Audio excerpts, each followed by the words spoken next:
This is indeed a privilege to get to introduce so many people that I greatly admire on an evening when we honor two people that we all greatly admire. Fresh from Washington, D.C., and about to head back to continue to do battle because things have changed up there a little bit. I don't know if you heard.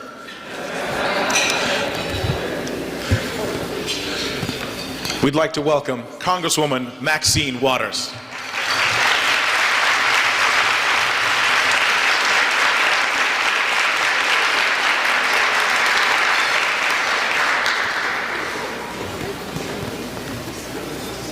Evening. I'm very pleased and honored to be here this evening and have the opportunity to share a few comments, first about these extraordinary women whose names these awards are being given in.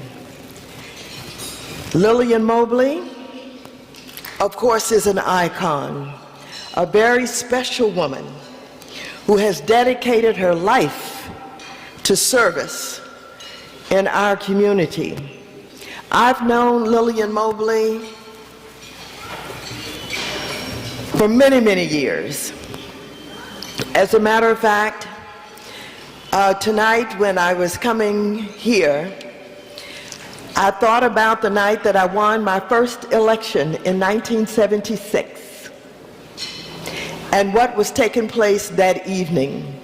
Lillian Mobley was at the campaign headquarters along with Kathy Green.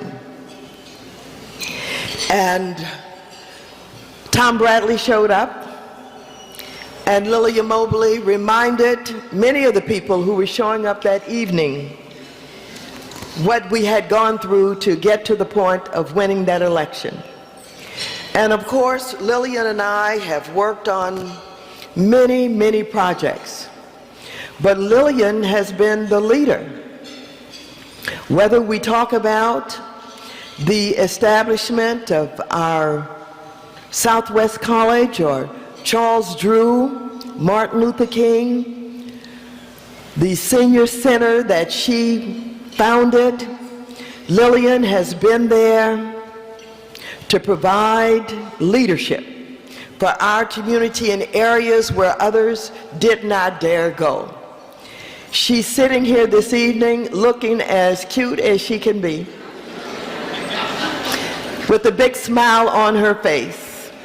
But don't let her fool you. This is a tough lady. She's tough because she stood up against the odds. She's dared to enter where others would not go. And I know that Diane Watson had some words of commendation to say about her, but would you please just give her another round of applause?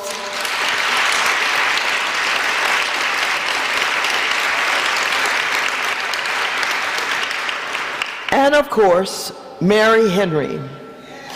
Mary Henry, the founder, Avalon Carver Community Center, was one of the first women that I got to know from afar when I started my activism in South Los Angeles many years ago.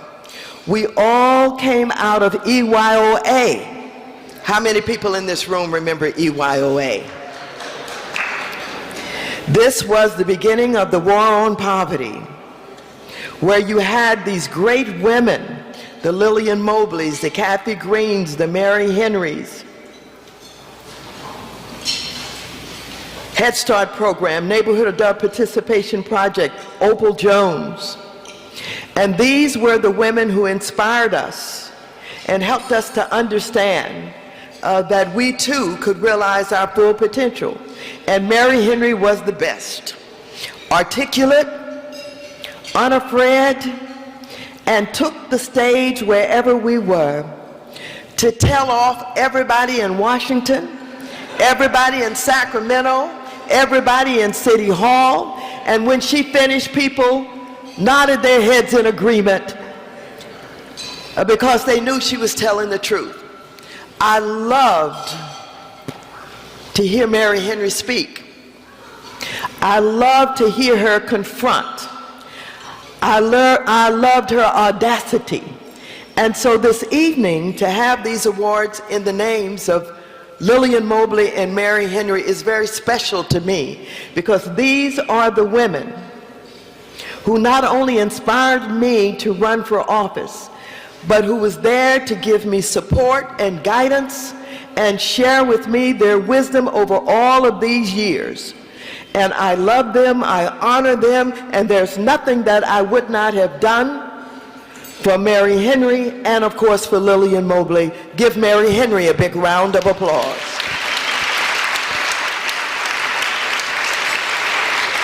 The honorees this evening are very special. We have, of course, Verizon Foundation, and it is special when a community organization sees fit to honor a foundation. And I would like to commend Verizon for being recognized by Avalon Carver for its support.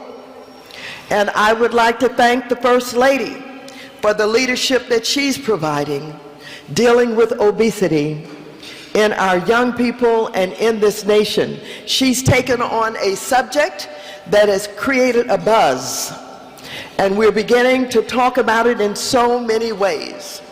In San Francisco, the City Council just passed an ordinance that would not allow for the giving of toys by McDonald's with certain kinds of menus. They're saying that if you want to give the toys, you must give them for nutritious meals and not those meals that are laden with fat and other kind of contents. That is an interesting kind of discussion.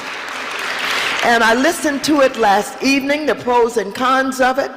And in the end, I thought to myself, if it had not been for Michelle Obama, we wouldn't be in this discussion.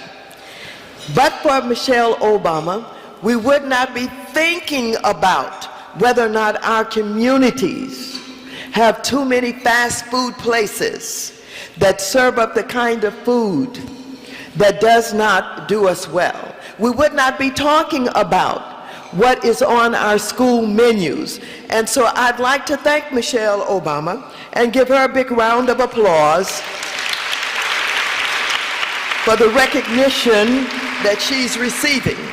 But I've saved my last words for my dear friend, Paul DeBan. Paul DeBan. Paul DeBan was one of those who came out of that time that I alluded to, the war on poverty. And Paul and I went into the Head Start program. We went into the Head Start program because we were so excited about the fact that the government recognized that if you give families and little children an opportunity to come in contact with education, to learn the value of books, to learn self-esteem, if we provided for young children the same opportunities that were provided for well-off children from well-off families who could afford early childhood education, that our children too could enter into elementary school ready to learn with an appreciation for books and already having built self-esteem. And we could teach the families how to give support to those children by placing their pictures on the wall. When Head Start came into being, we discovered that children from our communities had not been 20 miles from home. And so Paul DeVan was a pioneer, while I and others came into the Head Start program in different ways. I came in as an assistant teacher, and I ended up being the supervisor of parent involvement and volunteer services. Paul DeVan realized we could run the stuff. We could run it, and so Paul DeVan and the Young Turks, who understood the importance of the war on poverty and the opportunities that were being provided for us to realize our potential to move our families forward, to move our communities forward, was truly a pioneer who not only challenged many of the assumptions that were in the forefront of trying to build this war on poverty. But he helped to guide those who came from Washington, Sergeant Shriver and all of them, in understanding how to really get it done. So Paul DeVan ended up with training and research, one of the best Head Start programs in the nation. In the nation.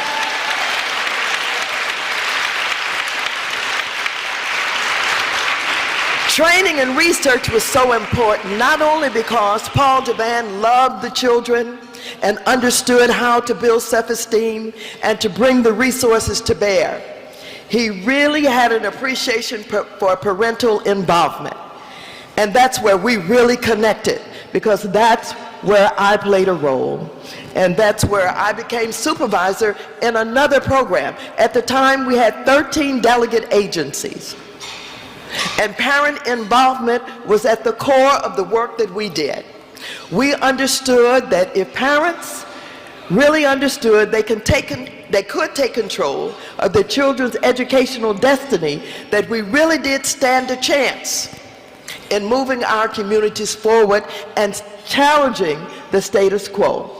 Paul DeVan not only grew and developed training and research, expanded it, moved it into new communities, but many of those people who came to work for us were parents, who came to work for training and research were parents. They went back to school, they got degrees, and he ended up hiring them in the program. Another round of applause for Paul DeVan. Paul DeVan is no longer with us, but he shall never be forgotten. He was an important leader in our community. He was important to many of the young people who started out in Head Start, because we started out in the beginning of Head Start 40 years ago. And many of those young people are successful today because visionaries like Paul DeVan understood what we needed to do to take advantage of these new opportunities that were being provided for us with Head Start. And so I salute him this evening in the most profound way that I can possibly do it. I loved him, I honored him, I respected him, and I want you to know that Paul DeVan and Elaine Atlow were a team. Is Elaine in the room tonight? They were a team. They've taught us. They've showed us what is possible and what could be done. He certainly deserves this recognition and anything else we can do in his honor. And so I would like to thank Avalon Carver this evening for allowing me to come here and share with you much of my life and the life of those that I love.